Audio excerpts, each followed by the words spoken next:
Lovely. He's in Oklahoma City now. So. Okay, great. Well, thanks for coming down, and I will definitely make a meeting to meet with him. Good morning. Good morning. Are you ready? Graduated from Yeah, absolutely. Are we? Oh, I guess we are on. We are on. So my best to get it moving. Good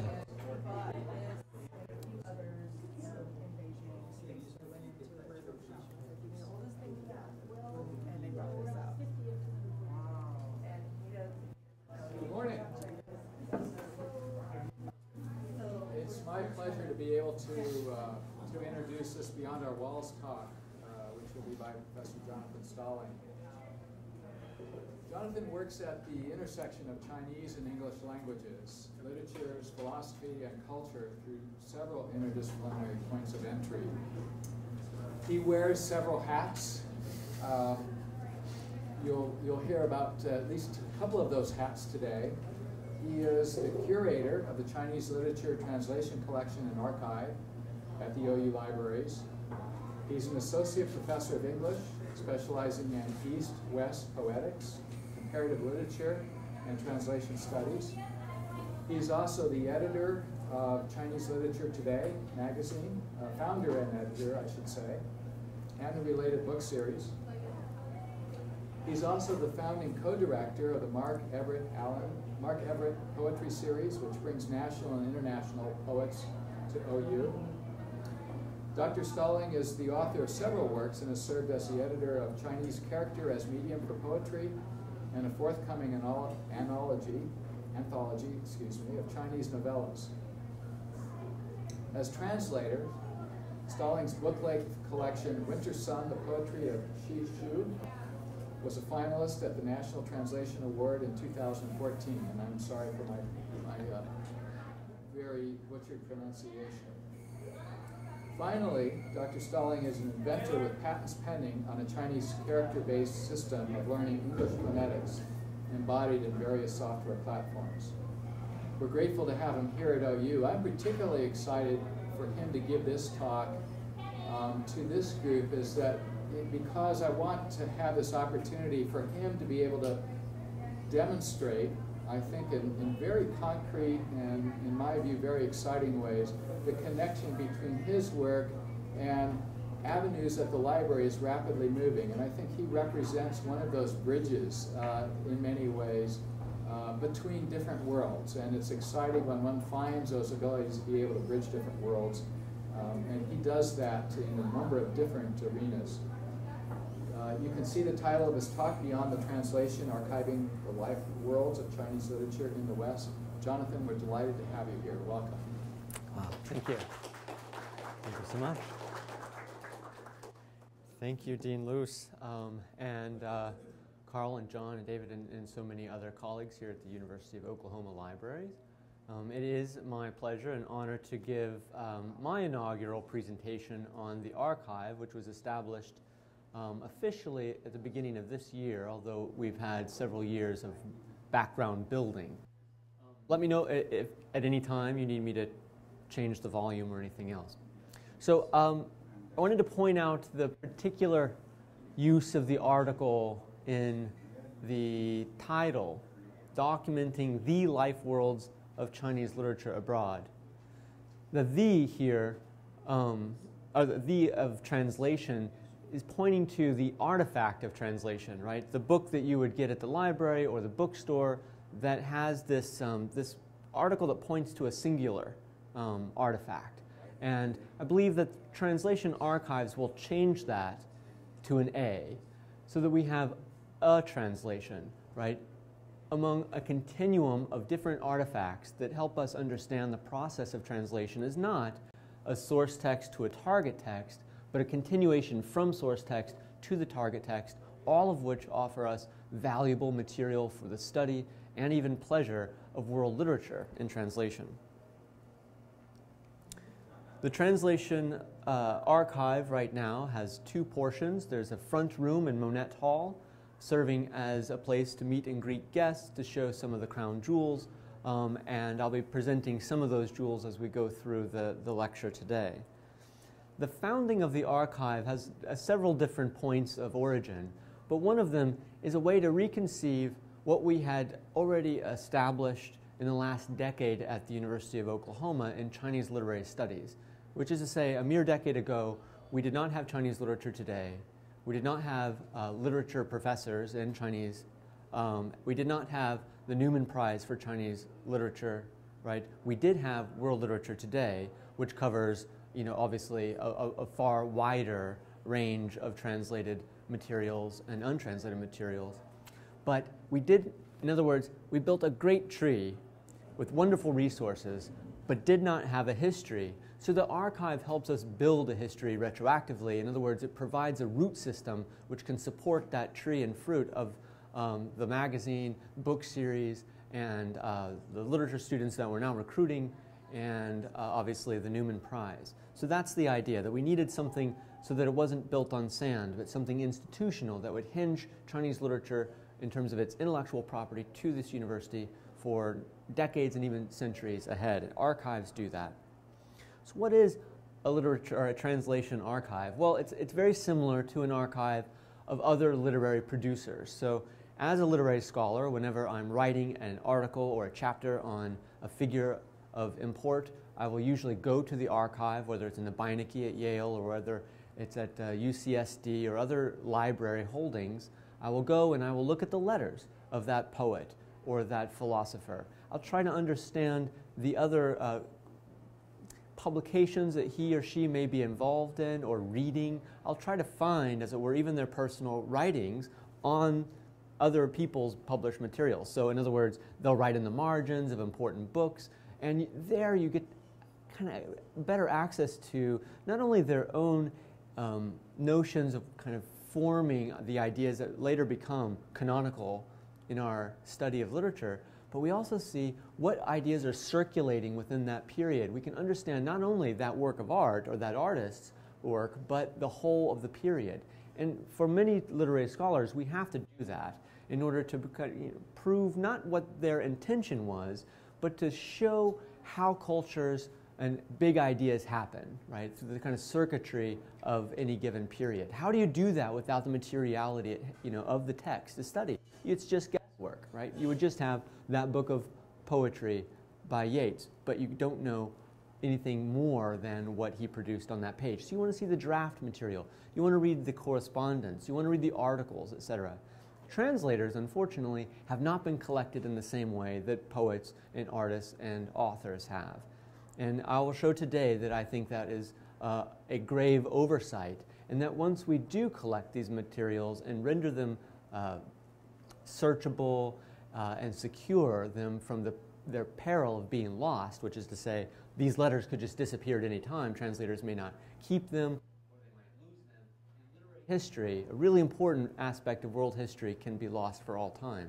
So the archive is here to protect, to collect, and to disseminate, and to make available the rich life worlds of literature outside of those published texts, which are just the tip of the iceberg, as it were, of a much more interesting story. And literary scholars around the world for many decades want that story, but translators, that story is very hard to tell due to lack of these materials. So how does that's an interesting phrasing there. How does one use, a translation archive? So the papers of translators do a number of things. Number one, they reveal the life worlds of world literature through first-person perspectives. Two, they trace the important relationships between the principal players of literary global production and translation, so authors, editors, translators, publishers, scholars, etc. Three, they provide a rich data about the translation process itself, how and why translators make the decisions that determine the details of that final published version. And four, provide translators with another potential revenue stream, tax benefits and other cultural capital on par with writers that they translate. I'm going to come back around to the economics of translation at the various points, including this next slide. So translation literature, the Chinese Literature Translation Archive's mission then would be to change the way we read and study world literature by changing the material foundations of what constitutes a translation. And how do you do that? Through these three steps. One, collect the papers of the key translators of Chinese literature in the West. Two, catalog these materials and make them available for world literature scholars. And three, digitize these materials and provide scholars abroad a searchable, parsed content. So I'll come around to the digital humanities futures toward the end of the lecture today. What problems can we solve with these materials? Well, first, and I'm going to spend some time on this slide. First, scholars only rarely publish criticism on literary works in translation from languages that they do not have proficiency in. There's a number of reasons for that. Published translations are black boxes. Right? The theoretical embargo on writing on translated works and languages have become disciplinary silos. So I want to talk about these three problems and present how, again, we can really solve them or go a long way toward resourcing solutions to these problems. The first one is, again, back to the black box. When you purchase at the bookstore or pull from a library shelf that final published version of a translation, we do not have the answers to the questions we really want to ask the book. Why this word, not that word? Why did they delete these 20, 30, 40, 50 pages of the novel? Was that the editor's choice? Was that the translator's choice? Was that the author's choice? Right? How do we gauge fidelity if we don't have access to the particular choices that are made in that long, sometimes years-long process? Right? So a black box is a big problem, and we can't fault translators for wanting to have answers to those questions and not being able to get them. But the second one, this theoretical embargo on writing on translated literature after post-structuralism, takes a moment longer to kind of, that's a wider frame. I have to step back and basically say, in the 1970s, literary criticism started to pay a lot more attention to the materiality of signification. They started to study what would be a semiotic structures of literary works. And to do that, there's a sense that you have to have access to the original material text in order to do your deep reading of that material language. But what if you have a translation? Well, it makes you even more curious about the power dynamics that might have come in and influenced the choices. So if your charge as a literary scholar to get into the language and really understand the ideological, historical, cultural, and other biases that kind of come together to make a final literary product, and you don't have the answers to those questions, then you can see why many would just avoid it. Now, this is really quite ironic because the literary theory that behind reading text in this way are almost all translated from French and German, and yet very few people comment on the nature of those translations. So in other words, theory gave us a number of different global ideas that were very, circulated widely, but part of the problem is that they essentially stopped allowing other kinds of ideas from literature circulating as widely as theory was.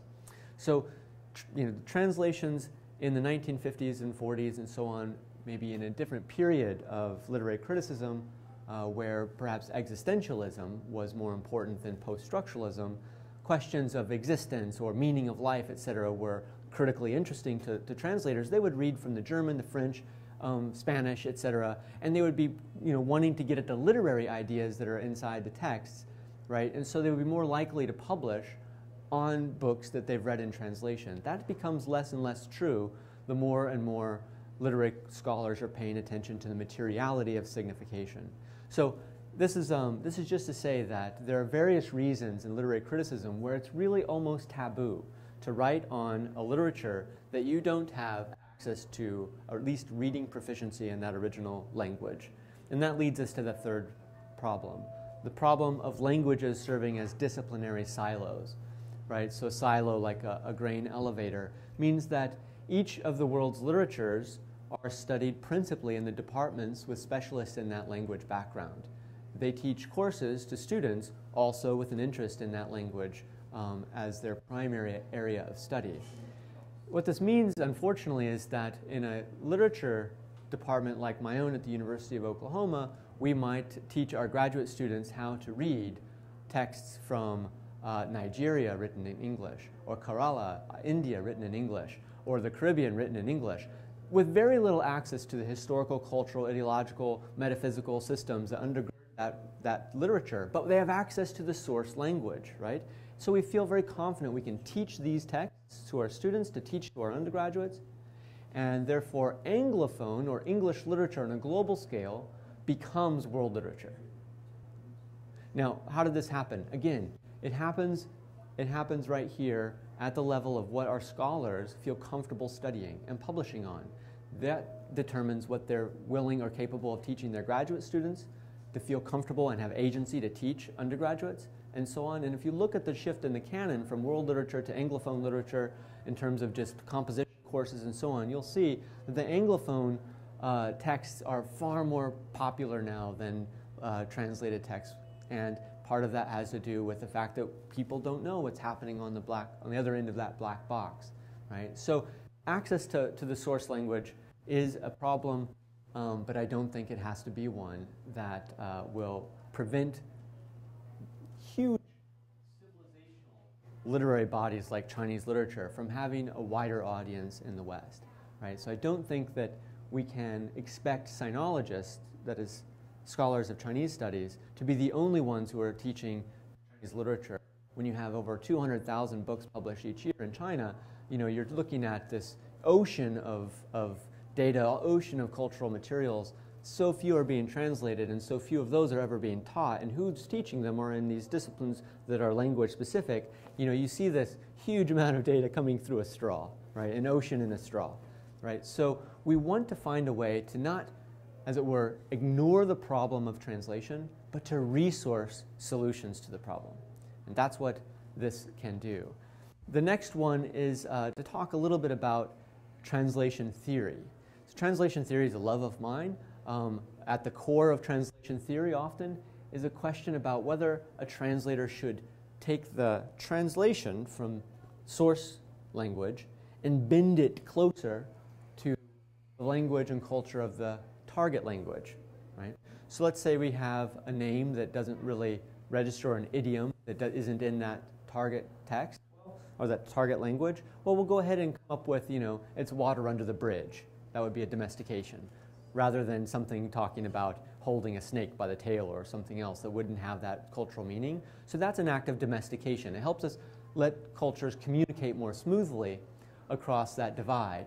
Well, there is essentially a divide in translation theory that says translators have an ethical obligation to foreignize the text, to try to bring over more cultural richness and texture and data from that source text, even if it's abusive to the domestic reader.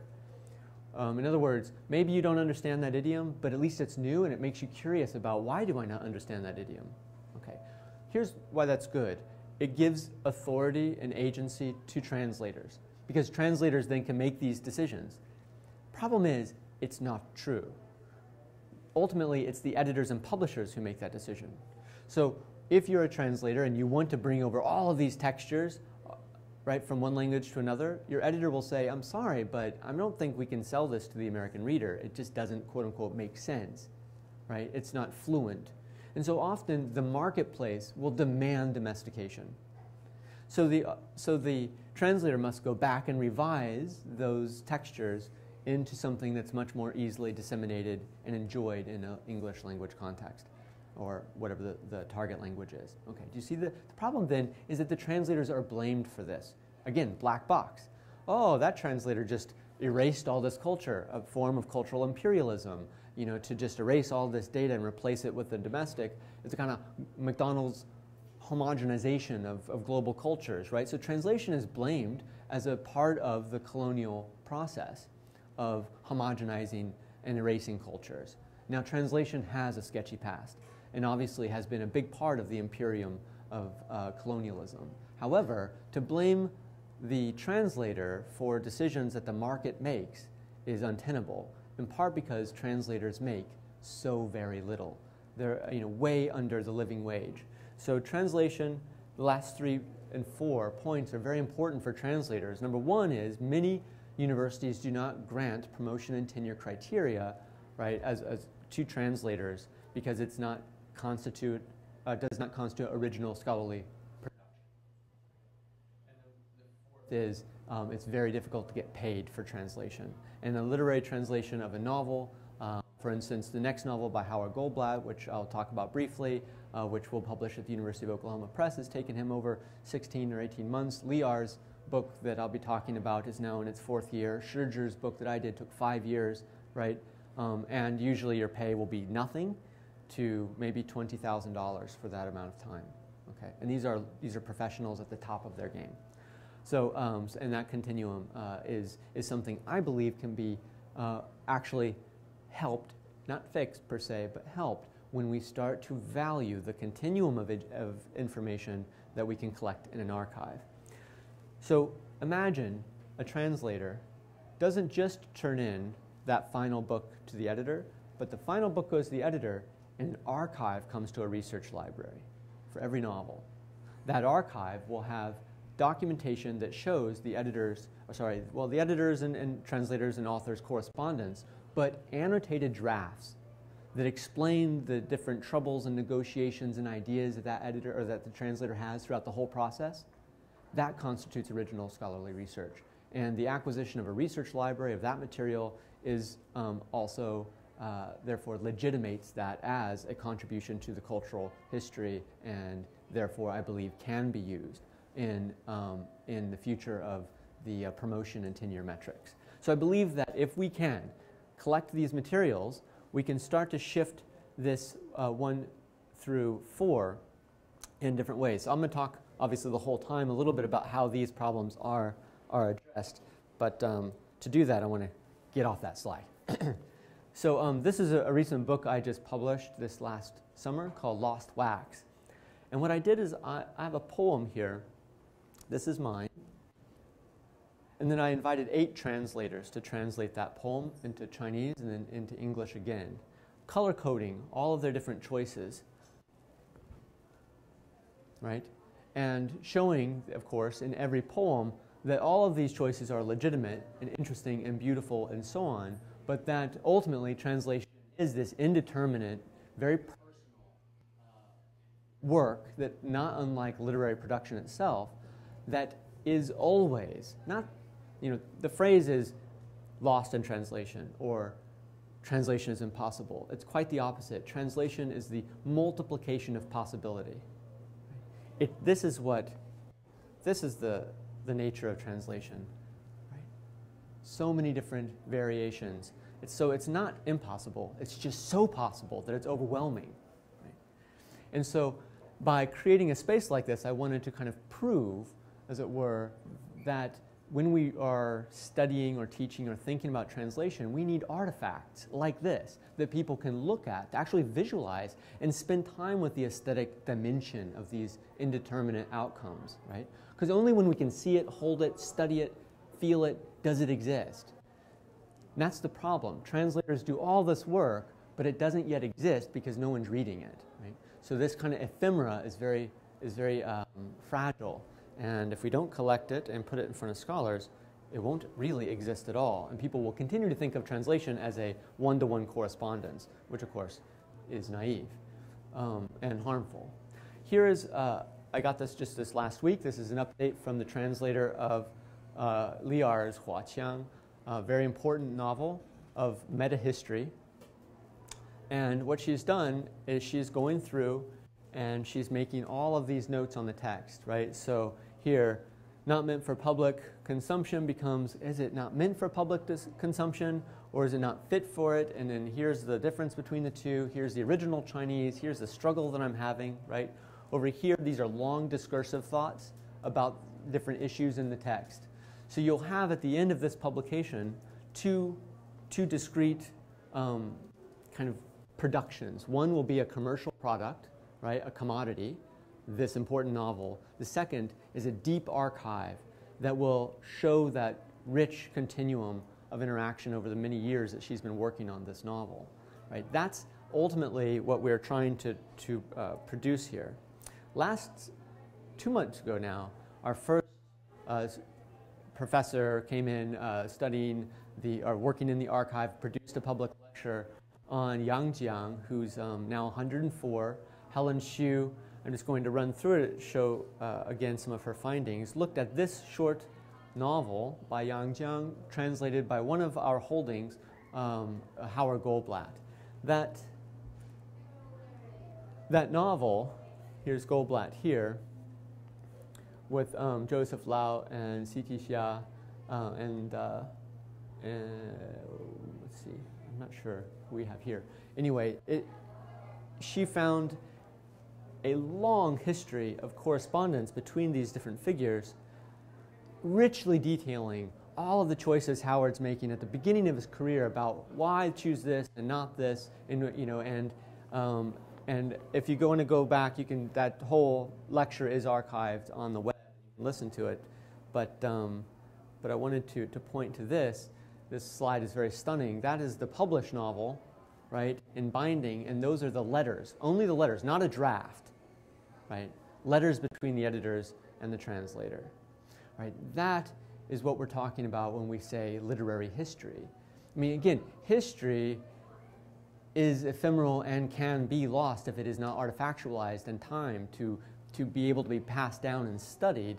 It becomes really delicate or really endangered if the material itself is lost. So this material gives us a literary history of this particular text, and it helps to explain any number of the kind of strange choices that are made, or difficult choices, I should say, during the production of that novel. So this brings us to the first of the three different figures that we've collected here at the University of Oklahoma. The first is Howard Goldblatt. With his 40-plus novels in translation, he is by far the most productive translator of Chinese fiction in English ever. And he is very much still engaged in working.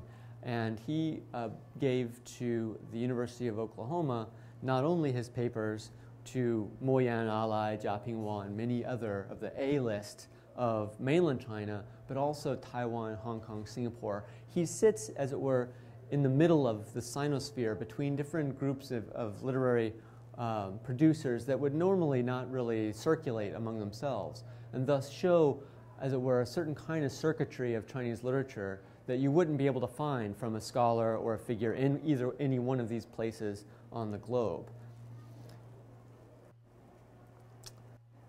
The collection includes 600 plus presentation copies. So these are all obviously written to Howard and include luminaries, not obviously Mo Yan, but older works like Ai Qing, Ai Weiwei's father, and so on, all in this collection. Goldblatt's letters are very interesting, much like you saw that large stack. They're very professional. They are often about a particular work, between editors or the author and the translator asking particular questions, between the publishers, contract materials, and so on. So the rich data of the most productive literary translator of Chinese of our time is right there to be studied, including even how much each translation was price point at, and so on. In addition to the papers, there's also 6,000 plus books that are not obviously in the front-facing room, but are in the back. Many of these include some notes by Howard, for instance, where he's writing about domestication and foreignization, underlining something and saying, in a kind of cranky way, I don't think so, or something like that. And that's quite a pleasure to go through. Number two, the second acquisition for the archive is Wolfgang Kubin. Kubin's archive is very different, partly because he's perhaps working in another genre and from another language, poetry and to German. But Kubin, like Howard, they're both household names in the literary fields of, in Chinese literary world.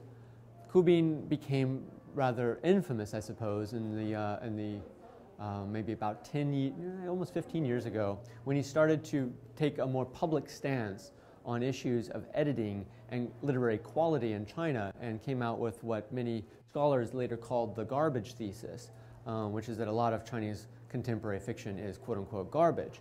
And and he pointed out who's who, and he displayed his opinions on his sleeve, making him by far the most talked about literary figure for the first 5 or 6 literature conferences I went to in China. Everything was about Kubin. But interestingly, he entered the China literary space in the 1980s and became friends. As a poet, he befriended Chinese poets. And his archive is not as driven by projects like the translation of novels, but instead by personal relationships with poets that he might be translating. He is, after published over 100 books, and 90 of which are translations. But they're also far more personal. So you have the letters sometimes are professional, sometimes they're more personal in nature, but he's also collected with great love and care all sorts of ephemera that went with their travels to Germany. So whether it would be a handbill from a poetry reading he organized, he would sometimes write down everyone who came to that reading. He would then clip out all the paper clippings about that reading, and so you would get this deep kind of history of all of these different events. So if you want to know what happened to Chinese poets in the 1980s and 90s outside of China, how were they received, where did they go, it's all right there, right? So in terms of historical data, very different in its orientation from Howard's, but equally important. These are all, Gao Xingjian first won the Nobel Prize. He's here at this one. Yang Lian, here P.K. Leung just passed away from Hong Kong. But you have mostly mainland Chinese. These three are key in the Misty Poets, and P.K. is the founder really, and the most important writer in Hong Kong. And we have deep archives on each one of them every time they left the country, and many times when Ku Bin was in China, the things they did, places, etc. So again, you're going to find correspondence and be able to read through. Sometimes your medium is English because of the lack of German. So Yang Lian would write in English. Sometimes the correspondence is in German, other times Chinese.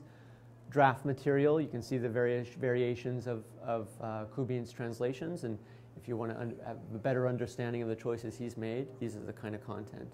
But probably for me, the most powerful part of the Ku Bin archive is this collection of the work from Gu Cheng. Gu Cheng has become something of a cult or mythological figure, almost. He was one of my favorite poets through high school and undergraduate years. Just an amazing voice, someone whose poetry was on the edge of a kind of a romantic sensibility that pushed him further than anyone else into, I think, a certain kind of imagination that was just stunning to read. The dark night gave me black eyes, I used them to see the light. Or the dark night gave me dark eyes, I used them to search for light. It just depends on how you translate it, right? But a very powerful sentiment. Unfortunately, Gu Cheng met a very tragic end. And about a month after he wrote these poems, which are collected in our archive, he returned to New Zealand, where he murdered his wife and committed suicide. The story is part of the film I just showed, The Poet, which was co-produced in Hollywood in 1998. So he has one of these larger than life stories that ends in a terrible way. In the archive, because Gu Cheng was living with Ku Bin and was put up with, in Germany right before, it has a lot of material from that last time. The calligraphy here reads, "A fish on the plate, missing home." And then this is again the fish here. But of course, just even if you don't have the Chinese, you can see the kind of affected nature of the calligraphy. It makes it quite a stunning document. And these are all gifted as a part of the archive, more calligraphy. Other personal effects are included here as well. Small things that Gu Cheng owned, etc. The final of our acquisitions so far is Wai Lim Yip. Wai Lim Yip is really the father of comparative poetics, 比较诗学. He's the first to use that term, first to publish a book under that, with that topic, and establish what became a very robust subfield of comparative literature in the Sinosphere, in the Chinese language space. He's also a major translator of canonical English literature, poetry into Chinese, which became foundational for the Misty Poets to get a sense of what's happening in the West. Many of them are reading his translations of the modernists, and that had a deep influence on the migration of poetic techniques into the Chinese. And then he has translated innumerable poets from the classical and the modern tradition, especially Taiwan, into English. He's taught since 1967 at UCSD and has a rich pedagogical archive, syllabi, which he would make almost one-off very lovingly. They're almost like publications themselves, readers, etc. And it has innovative pedagogical ideas that he employed, the kind of 60s, 70s happenings, and it include video content from these happenings. It's really quite an extraordinary archive in and of itself. He also helped produce comparative literature as a discipline in Hong Kong by writing some of the first proposals for departments in this field. The archive includes not only personal letters, but also a rich a collection of very rare materials, broadsides as well as small poetry books, etc., from Taiwan. So right now we are still principally in stage 1 and 2 in the archive. First, acquisition, it's very important, and then second would be cataloging. So as you might imagine, when you get papers, they come in kind of various stages of organization. And so the first process is to try to come up with an organizational scheme that will work for allowing scholars to very rapidly and easily access what they're looking for. So Goldblatt's works obviously by author and then by the work that that author's doing, and then everything's kind of collected along those center points, written down bilingually and then produced in a Word document and so on. The next stage, digitization, then comes after the cataloging is more or less complete, and you can kind of put together the hierarchy of important documents for scanning. Here, Kubin is, of course, accompanied by our digitization staff and peoples, and we are talking about what will happen to his archive here.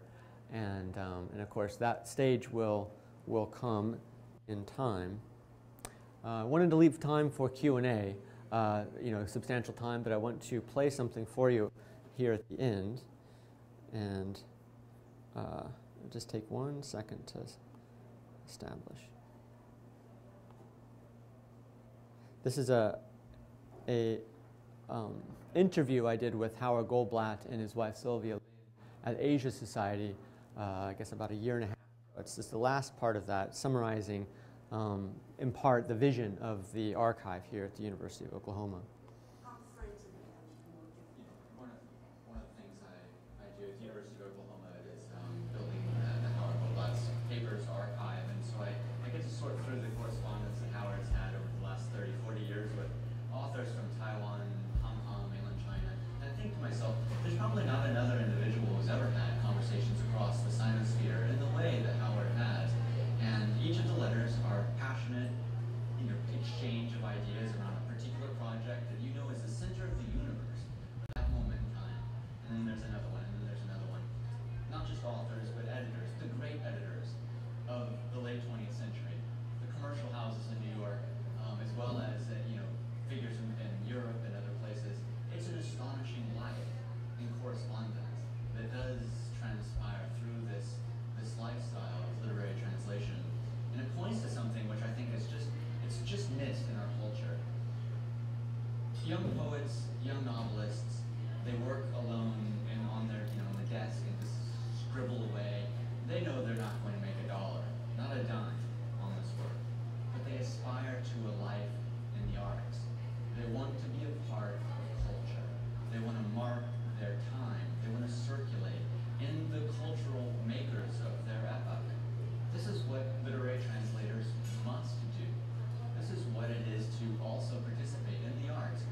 You know, without the archive, again, without the material evidence of the glamour, right, of that rich, dynamic life in the letters, then you're left with a rather barren landscape of commodities. You know, these books at the end that people don't trust, that I think are betrayals and so on. The whole language of translation. Not only are translators not paid or valued as cultural producers, right, but they're often even, you know, literary critics are angry at them for betraying this. It's a very hostile space to enter. You know, will this translation be accepted and so on, right? My idea is that translation is a supplementation of that source text. And we can iterate supplements to that forever. The more translations, the better. Translations, in that sense, are not betrayals, right? They are extending and multiplying that work's possibility. And yet, nonetheless, there is, I think, a fear of being a translator because they can't get credit for it, because they can't get paid for it, because ultimately the field can be hostile. Did they foreignize enough or not? Imagine if they can put all that they know about the culture or literary text that they're producing, things that they're thinking about in real time while translating, but write it down, documenting their process, right? Can then give that material and get tax benefits or even direct revenue from those gifts, as other authors do eventually, right? Then you can imagine translators start thinking differently about what they're doing, and they start being who they already are, which are ambassadors between literary and cultures, and can start being, I think, more rightly recognized as such. And so students and others can get a better sense of that rich and dynamic texture. One last thing to kind of bend us back to the front about how this solves the problem of the silos. Let's imagine, as I know some of my graduate students are in the class today, or in this room today from class, want to write about a literary text and they don't have the source language proficiency.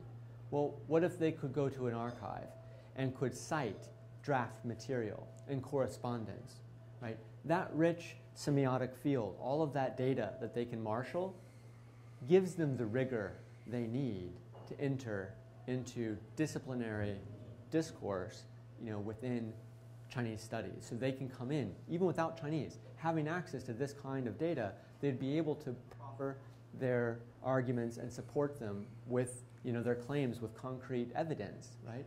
That evidence would probably be much stronger than the interpretive evidence used by someone who actually has access to the source text, because the continuum in its rich data is probably more rich than a strict comparison between source and target texts. And I will tell you, Gehao Wenxue or Howard Goldblatt studies in China, you know, many dissertations written about his work basically say, here's the source, here's the target, here's what he did right, here's what he did wrong. I think, you know, that's what they, you know, that's what you're able to do. That's not translation studies as it can be. Imagine that they can go and actually find the answers to some of those questions, and that translation studies, like the rest of the humanities, can engage history and time with specificity, rigor, and even beauty. And I think that's really where the archive can shine in the future. So that is that. I can't wait to get started in the Q&A if you have any. Thanks.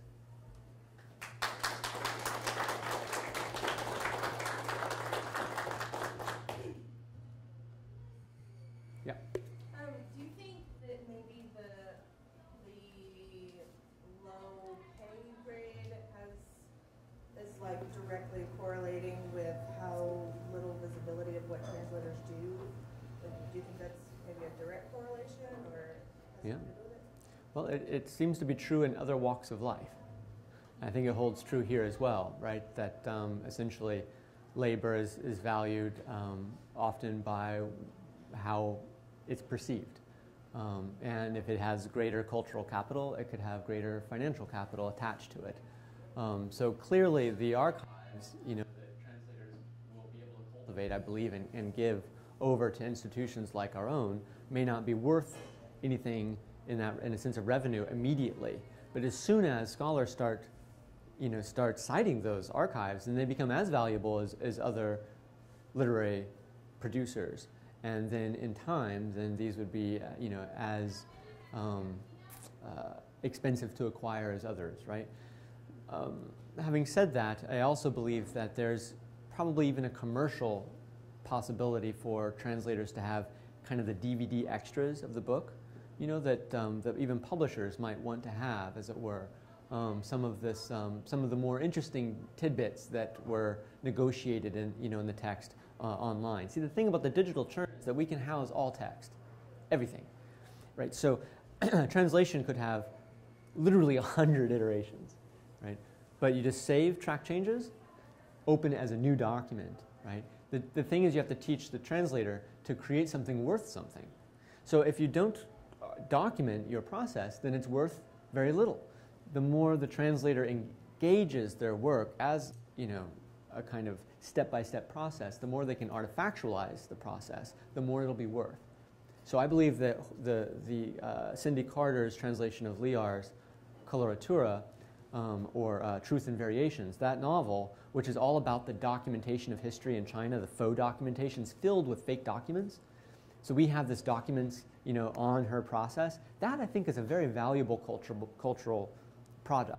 But again, if you don't take the time to save those drafts and to curate your own archive, you know, you won't be worth very much. But that's true of poets. If you don't save your letters, you just have a few. All these exchanges with Allen Ginsberg, I really should have saved those. It'll be worth something someday. You know, they're not worth anything if they're not there, right? So part of it is teaching the translator how to conceive of their work as historically important enough, and then hopefully broaden the idea of curating one's life, right? And then we can, I think, sell them. That answer to your question is very particular to the archive. In terms of translator pay, which is a broader question, you know, I think the answer is the same. Once translators are considered to be more of a cultural agent in and of themselves, the more work their name will be able to draw from a publisher. You know, so the more notoriety you have, usually the larger payday you have, right? But if notoriety also is your papers are housed here and so on and so forth, then I think all of these things help. Having, you know, I hope that we can create new revenue streams by monetizing the process in a certain sense, by having people produce the materiality that can later become their IP, their intellectual property. They own it. They can do with it what they will. But it's already theirs, but it's intangible or not curated in such a way that can be then brought to the marketplace. You know, so part of it, you know, I think cannot be solved, but at least addressed by doing it. And then, you know, very importantly, other kinds of capital like tenure review capital is, I think, maybe a more salient way of seeing almost potentially an immediate benefit to archives, critical archives, because then they would be able to get, you know, other kinds of benefits from the translations that they do. Sarah, and then real quick. I'm fairly convinced and excited, but I wondered if you've run into any critics, and if so, like, what are some arguments that you're running up against, or are people just kind of gung-ho about this? Who are your critics? Right. Well, you know, the nice thing about a startup is that you don't have a lot of critics in the beginning. You know? So we'll see. You know, we're not the only ones to collect. I think I believe that there are a few collections of translation materials in the world, but certainly I think our unit here is very proactive in both acquisitions, but also thinking about mobilizing those acquisitions towards a digital humanities future. And in that sense, I believe we will probably encounter questions around, with different estates, you know, what can and should be made public within personal correspondence, that kind of thing, you know, would be, and it's always part of the the nature of building and giving access to archives of this kind. Some materials in the Kubin collection are given or will be given with the understanding that they will not be made public until after he passes away. Things like that can be written in. I think when it comes to the theoretical arguments around foreignization and domestication, right, I think I can imagine that there would be, that's an argument, hence it makes itself multiple counter-arguments, right, that are probably there. I believe that we can move beyond that, you know, that kind of primary debate and move past blaming translators, because translators can put all of the foreignization that they want in the archive, right? here's what I wanted to use. All of that data, it's right there. And they can be pulled up as quickly as anything else, right? And you can see what was the translator's notion and what was the editor's. Imagine, too, that you're not self-censoring, right?